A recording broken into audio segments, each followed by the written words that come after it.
Welcome back to Michigan Matters, where we're now sitting with Dr. Antoine Garibaldi, president of University of Detroit Mercy. It is so nice to have you here. Great to be here, Carol. You do realize you're the senior statesman of today's university presidents. You've been at UD Mercy, what, almost 4 years? Almost 4 years. This is actually the beginning of my 4th year, so 3 years, 3 months. Well, congratulations to you.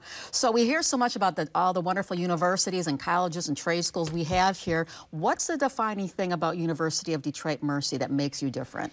Well, we really try to break it down into 4 key messages, and that's great academics, great values, which is great Jesuit and Mercy values because of our founders, a great American city that we've been in for 137 years, and then great outcomes. Our students who do graduate, and many of them do, they get great opportunities for employment and also for graduate school work.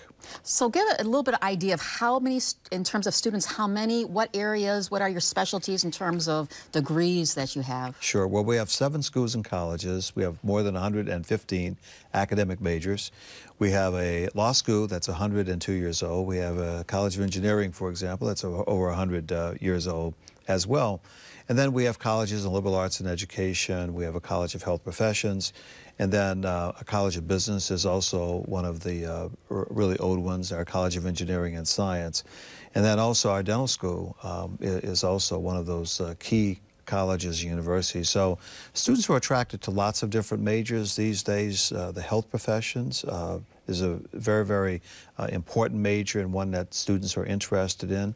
I would also say our College of Dentistry, where we have over 550 students there. It's very competitive to get in. We get over 1,800 applications. For how many openings there? Well, we have 144, and that's because of an increase of 48 students in our first-year classes over the last couple of years. This is also a challenge for colleges that offer these type of programs. How do you whittle that down? You have all these young folks who see this and want to, have a piece of this, and they can't get into the colleges. Well, I think that they choose a lot of different majors because in the years when students might have been interested in pre-med, these days they're interested in the sciences. They're interested in biomedical sciences or in chemistry.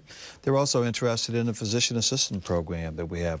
Nursing, I would say for all of our colleges in the region, really is a very, very hot major. We're very pleased to share that in our College of Engineering and Science that our numbers of students in the engineering program has doubled from about 27 students last year to 60 students this year.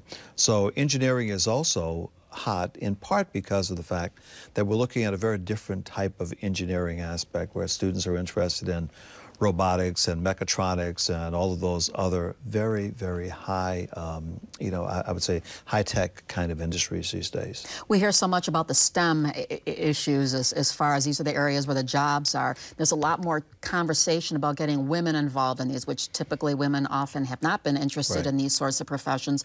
Is this an area you think is ripe for more women to go into? And as president, are you looking to do anything more specifically to help bring in more females into these areas? Absolutely, and women are underrepresented a group in a lot of the science, technology, engineering, and mathematics areas. In many of the major foundations and major government agencies like the National Science Foundation and the National Institutes of Health, they have also been focused on that.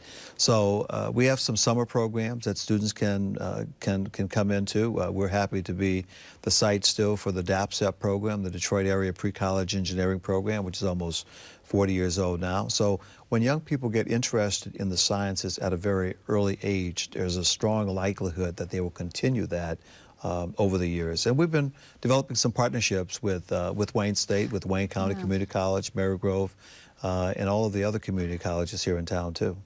Let's talk a little bit for a second about that, because it is kind of a unique position that you're in, where you're working more together with other institutions and trying to help educate people. And is there more of that going on? Do you expect to see more tie-ins and alliances going forward? I think so. One of the things that I've spent a lot of time doing over the last few years is really getting out to the Catholic schools, getting out to the public schools, and also a lot of the independent schools and charter schools. There are lots of individuals within those schools who are interested in lots of different professions, but they may not know about all of them. We also happen to be the only one of the 28 Jesuit colleges and 17 Mercy institutions to have a School of Architecture. We just celebrated our 50th anniversary last year. Architecture is an area where we can say 75% of our students who graduated this past year either had a job or were going on to graduate school. Yeah, that's another issue. So many students graduate and they can't find jobs. And how do your students tend to do? And you have any specific programs to help in that? Yeah, well, we emphasize that in the engineering programs I just mentioned. We know that all of our students who graduated this past year had a job by the time that they were graduating, or they were going on to graduate school. The same holds true for our business school. Those students either went into the BS 5-year MBA program, and they had jobs coming out, or they went on to doctoral programs.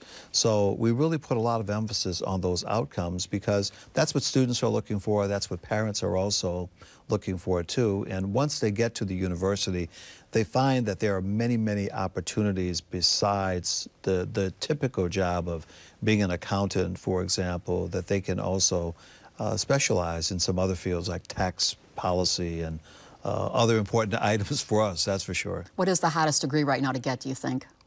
I would say that the hottest degree is a physician assistant degree. That's a job guarantee sort of thing. It is a job guarantee, and we only have about 15 to 30 slots each year, and it is more competitive than either getting into our College of Dentistry. And I know there's so much more to say. I appreciate you so much being here with us this morning. I'm so glad we finally got you here in studio. We've been talking about this for so long, it seems like. Well, thank you. I enjoyed it very much. Thank you again for being here. And thanks again to all my guests this morning. Enjoy the rest of your day. We'll see you next Sunday for more Michigan Matters.